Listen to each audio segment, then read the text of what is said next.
Olá pessoal, bem-vindos à TV Galáctica, bem-vindos ao Conexão X. Eu sou Cris de Pascoal e hoje eu vou falar do efeito Lúcifer, atuando na psique dos espiritualistas, dos religiosos. E é um momento que nós estamos vendo muito isso acontecer, muitos líderes religiosos, caindo por conta do ego. Então vamos entender o que significa esse efeito Lúcifer a nível de psique. Bem, pessoal, a mente humana ela tem uma capacidade infinita aí para transformar qualquer um de nós em amáveis ou cruéis, compassivos ou egoístas, criativos ou destrutivos, e também fazer com que alguns cheguem a ser vilões e outros heróis. Bem, qualquer pessoa pode cometer crimes e demonstrar comportamento violento. Vamos deixar claro isso nesse programa. A noção de que somente pessoas doentes podem cometer atos extremos e reprováveis não é corroborado pelos estudos aí elaborados sobre esses assuntos pela criminologia. Bem, o efeito Lúcifer surgiu de um experimento controverso na Universidade de Stanford, nos Estados Unidos, em 1971. E, de certa forma, ele saiu do controle e desencadeou diversos estudos depois, como diversos fatores externos que poderiam favorecer o comportamento violento de qualquer pessoa. A partir desse experimento, o poder e a obediência passaram a exemplificar algumas das formas aí de facilitar esse tipo de comportamento. O experimento então surgiu no departamento de psicologia pelo psicólogo Philip Zimbardo com a intenção de analisar aí as consequências psicológicas do ambiente prisional. Para isso, pessoal, 24 homens aí que não tinham antecedentes criminais, que não usavam drogas e tinham um histórico de comportamento social bacana, foram colocados aí no porão do departamento. Então eles foram divididos em metade em celas com uniforme de prisioneiros e a outra metade então do lado de fora como uniformes de guarda. Então, meio a meio, prisioneiros e guardas. Vamos ver o que aconteceu a partir desse poder que foi dado para eles. O local foi alterado para parecer ao máximo com um ambiente prisional, e aqueles que seriam os guardas foram dadas informações sobre como agir com eles. Aí no decorrer do tempo, foi possível notar o comportamento de cada um mudando drasticamente, até o ponto aí, pessoal, em que o experimento precisou ser interrompido pelo nível de descontrole, principalmente dos guardas, que exerciam um poder degradante, humilhante sobre os prisioneiros, que em sua maioria obedeciam e não reclamavam das condições que lhe eram impostas. Olha que loucura esse experimento. Aí mesmo com a rebelião de um dos prisioneiros e a sua saída após um descontrole, os outros aí continuaram. Foram 6 dias com diversas atividades e dificuldades criadas pelos envolvidos que levaram a um pedido de finalização do estudo pelo estado emocional degradado dos 24 homens que participavam então do experimento.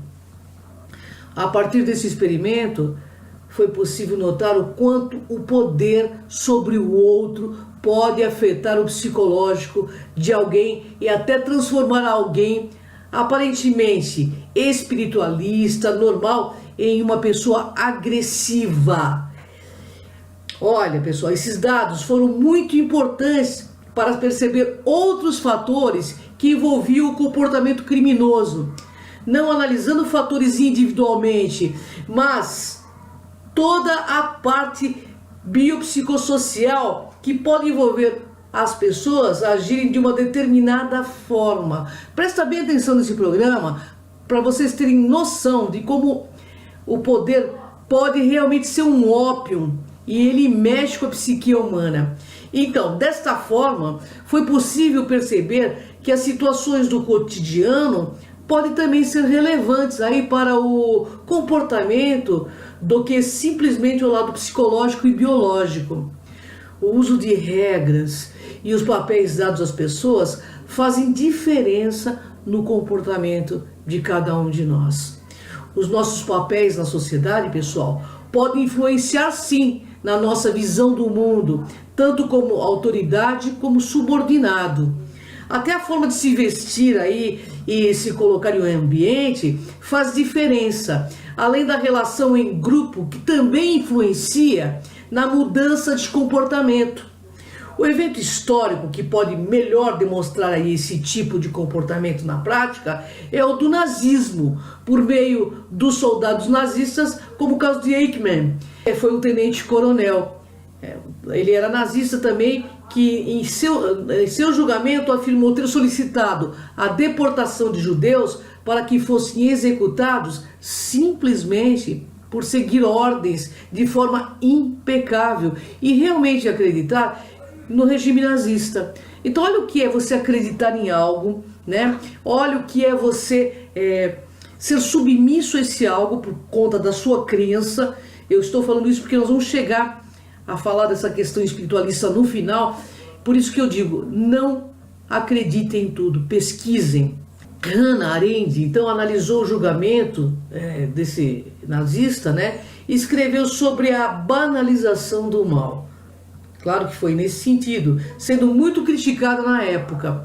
Todos esses atos, pessoal, normalmente são reprováveis por quem analisa de fora, mas ignoram a influência do pseudopoder da autoridade e da cumplicidade de ações feitas em grupos aí com papéis muito claros.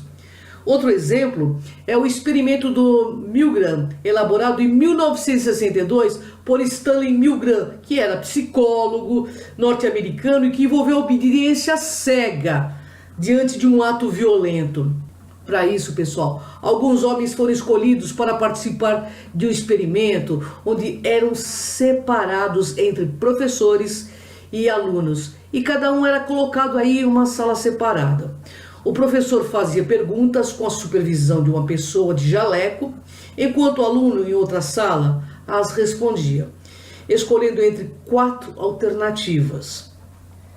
Quando as respostas eram incorretas, o professor então era orientado a apertar um botão que daria um choque no aluno. Cada resposta incorreta aumentava a voltagem do choque, sendo informados de que não tinha problema e não faria mal, obviamente. Na verdade, o aluno estava atuando e errava as questões propositalmente para fingir que levava os choques e tinha reações diferentes a cada um. A análise era focada no professor e até onde iria a obediência de alguém nessas circunstâncias, na tentativa, obviamente, de compreender como os soldados nazistas obedeciam os comandos superiores para matar judeus e cometer genocídio. Nesse caso, foi possível perceber também a força da obediência pela transferência de responsabilidade para uma figura de autoridade. Os professores questionavam o ato ao ouvirem o sofrimento do aluno, mas eles continuavam dando choque, apertando o botão ao ouvirem o supervisor de jaleco indicando que continuasse e dizendo que se responsabilizava pelo ato, mesmo sendo o professor a praticá-lo. Vocês estão entendendo como funciona? Obediência, né, também é uma submissão da psique. E isso tudo ficava visualmente desconfortável. A maioria dos professores continuavam apertando os botões e aumentando, inclusive, a voltagem dos choques. Um fator relevante para todos esses casos colocados é a falta de questionamento e de responsabilidade social. Mesmo que as pessoas não concordem com o que estão fazendo, a visão da autoridade diminui significativamente o nível de questionamento dos subordinados e o senso de coletividade em que não ocorra prejuízo com o outro. A noção de que vivemos em sociedade e que temos responsabilidade social fica prejudicada quando a figura da autoridade é mais forte, sobrepondo o indivíduo pensante. Bem, esses dois experimentos foram muito significativos, pessoal, e esclarecedores para os estudos seguintes, e até hoje são analisados pela psicologia para compreender muitos dos comportamentos humanos em situação de estresse. Existem vários exemplos e estudos aí sobre esse assunto, vocês podem pesquisar. Inclusive na criminologia, que vale a pena serem lidos e também analisados. O efeito Lúcifer tenta, juntamente à psicologia social, demonstrar que existem diversas formas de compreender o comportamento violento e criminoso como algo complexo e dividido entre vários aspectos, principalmente quando envolve seres humanos vivendo em sociedade. A obediência, presta atenção, pessoal, a obediência, a autoridade e a relação em grupo são somente alguns aspectos desses estudos sociológicos que já demonstram a facilidade como pessoas aparentemente normais, espiritualistas, podem agir de forma reprovável pela sociedade e que qualquer um está sujeito a isso, sendo relevante também compreender como isso acontece e o que pode ser feito de forma preventiva. Antes de tudo, também o pesquisador Zimbardo entende que a maldade é uma questão de poder. É o exercício do poder para intencionalmente infligir a alguém o mal psicológico ou físico. Ou seja, nós humanos não sabemos lidar com o poder. E também não entendemos que verdadeiro poder é fazer o bem. Toda pessoa que tem um poder, ela acaba sendo realmente levada, através da sua falta de ética, a se corromper por ele. Ele identifica, então, os 7 processos sociais capazes de tornar uma pessoa mais suscetível a cometer algum tipo de maldade. Primeiro fator é dar o primeiro passo sem pensar. Então, tudo que vocês forem fazer, pense, inclusive nas consequências. Normalmente, algo quase insignificante, mas que abre as portas para abusos cada vez maiores e que, quando aumentado, pouco a pouco não se percebe o resultado final. É que nem aquele casal que começa com tapinha, ou aquele espiritualista que começa enganando um pouquinho, passando a mão no seio das suas pacientes e depois ele vai mais profundamente. Ele começa a não perceber que isso lá na frente vai ter as suas consequências. Então vamos entender a desumanização do outro. É mais fácil fazer mal a alguém quando não se vê ou não se sabe quem é essa vítima. Ou seja, perde-se a inteligência emocional, né? A empatia, quando não se conhece, não consegue se colocar no lugar do outro. A outra questão, né, que os prisioneiros aí de Stanford, desse experimento que ele fez, que eu queria colocar aqui, eles não se chamavam John ou Peter, eram chamados por números. Eles eram guerreiros anônimos desse experimento, entendeu? Essa desumanização própria, quando se está anônimo numa multidão, a maldade é diluída entre os demais. Olha, o antropólogo J. Watson estudou 23 culturas em seus processos de ir à guerra. Dos 8 povos que iam para a batalha, sem pinturas ou ornamentos específicos, apenas um tinha alto grau de violência. Ou seja, isto é, torturavam, mutilavam e matavam seus inimigos. Mas dos outros 15 que mudavam a aparência ou se escondiam atrás de óculos escuros, espelhados e uniformes padronizados, tornavam-se anônimos. 12 desses 15 anônimos matavam, mutilavam, esquartejavam. Ou seja, dos que matavam, mutilavam, esquartejavam, 12 entre 13 mudavam a aparência. Mais de 90% das pessoas, entendeu? Bem, temos também a difusão da responsabilidade. Veja bem, quando um criminoso é linchado, a culpa toda é da multidão. E não dos socos e pontapés individuais que cada um dá. Mais do que a covardia do grupo que está fazendo isso, representa também na psique humana a diluição da culpa. Outro ponto é a obediência cega à autoridade, ao médium, ao pastor. Como demonstrado por Milgram, a autoridade também funciona como para-raios para a atribuição da culpa de quem apenas executa ordens. É só a gente olhar no caso do cãozinho aqui, que houve no Carrefour. Aquela pessoa que trabalhava no Carrefour provavelmente teve uma ordem para executar. E ele quis executá-la com, né, um prazer sórdido.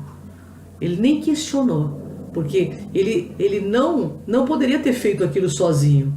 Teve alguma ordem de cima, mesmo que isso seja negado, né? Por isso que o Carrefour está envolvido. Bom, adesão passiva às normas do grupo, ou seja, odiar a torcida adversária, faz parte do ritual de vestir o uniforme do seu time, mesmo que seu irmão esteja do outro lado da arquibancada. Mesmo que você odeie uma pessoa que nunca viu apenas por causa das cores que ostenta. Pessoal, somos todos ainda tolerantes passivos à maldade através da inatividade ou indiferença. Nós estamos banalizando o mal. Muitas vezes o indivíduo não é responsável direto pela maldade, mas permite inabalável que ela seja praticada. Quando essa cadeia de eventos ocorre numa situação que não lhe é familiar, ou seja, onde seus habituais padrões de resposta não funcionam, você está pronto para perpetuar o mal e nem se dará conta disso. Neste momento é que a sua personalidade e princípios morais já estarão desligados. O pesquisador explica que a chave para tal comportamento está na situação em que a pessoa se encontra e na enorme influência que ela tem sobre os indivíduos. O sistema formado pelo conjunto de bases acadêmicas, cultural, social e política do indivíduo cria as situações que haverão de corrompê-lo. Isso tão da verdade que a gente viu aí vários presidentes que vieram do povo e quando estiveram no poder humilharam e tiraram tudo do povo. No experimento de Stanford, os papéis de guardas e prisioneiros faziam parte do repertório dos voluntários. Assim que os sorteios foram realizados, cada um encaixou-se no seu papel, automaticamente, de acordo com os estereótipos pré-concebidos. Então a questão é, para mudar uma pessoa, você tem que mudar a situação? Será que é isso? E se quer mudar a situação, precisa entender em que parte do sistema está o poder que deflagra, né, essa falta de empatia em você, em nós.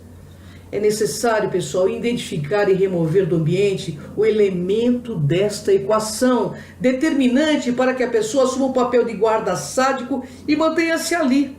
Pesquisadores em Barco, ele esperava ainda que seus 30 anos dedicados ao tema pudessem ter esclarecido alguns tópicos no sentido de evitar que problemas semelhantes ocorressem novamente.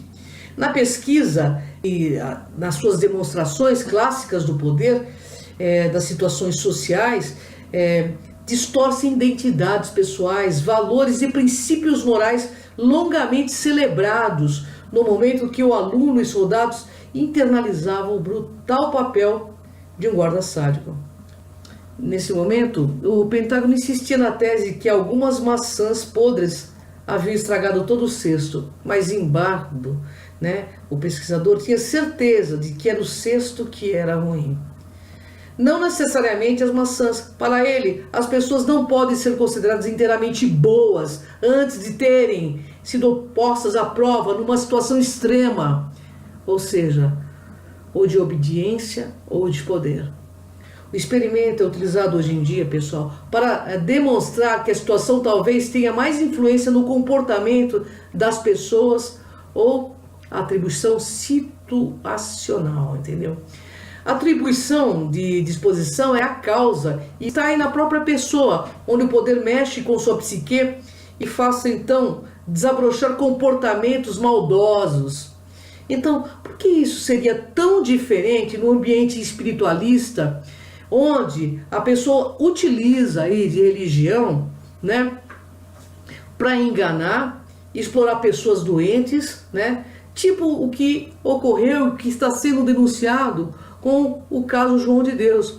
O que aconteceu ali, que fez com que a pessoa deixou que seu lado monstro tomasse o lugar do médium, foi a teomania dele sentir-se Deus, o Todo-Poderoso. achando que nunca seria, né, denunciado. Assim ele pensa que pode tudo, que pode infringir qualquer lei, sem ser questionado pelos seus seguidores, ficando impune, porque se considera uma celebridade que está acima do bem e do mal. Foi tomado, obviamente, pelo lado egóico e demoníaco do seu próprio ser, né? O lado escuro da força, exercendo toda a sua teomania tomada por suas leviandade sexual desenfreada e, obviamente, aliciada por algum dos seus seguidores, sim, que eram, então, os submissos que o acompanhavam em algumas coisas. Uma menina nessa questão toda diz assim, que sai uma menina com a boca cheia de esperma e a seguidora diz assim, é ectoplasma. Por favor, né? Isso é brincar demais com a espiritualidade, entende? Então, existe uma aliança do mal também, né? As pessoas começam a normalizar o mal, ficar tudo normal, e não é normal ser mal. Muito provavelmente, então, a resposta para melhorar as pessoas está no ambiente em que elas vivem e no poder que elas pensam ter. Se você não tiver ética real e comprometimento com o trabalho espiritual, acaba nisso.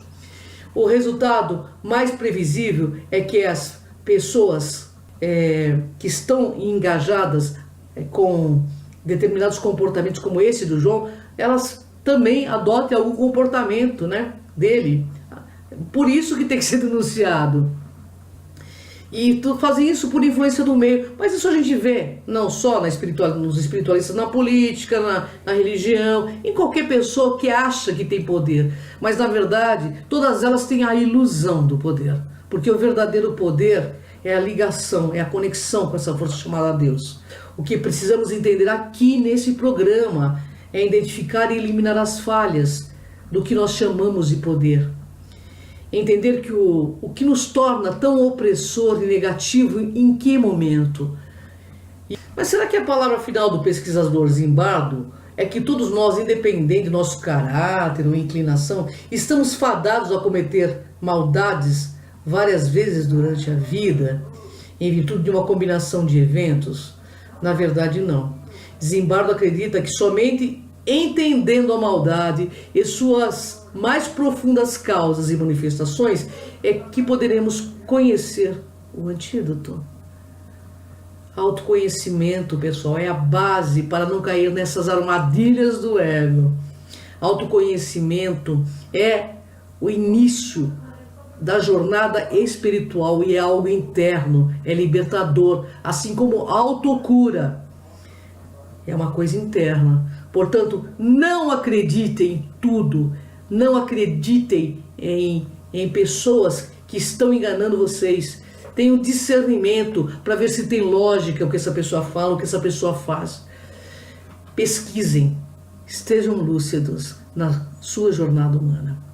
O verdadeiro poder é a nossa conexão com o nosso self.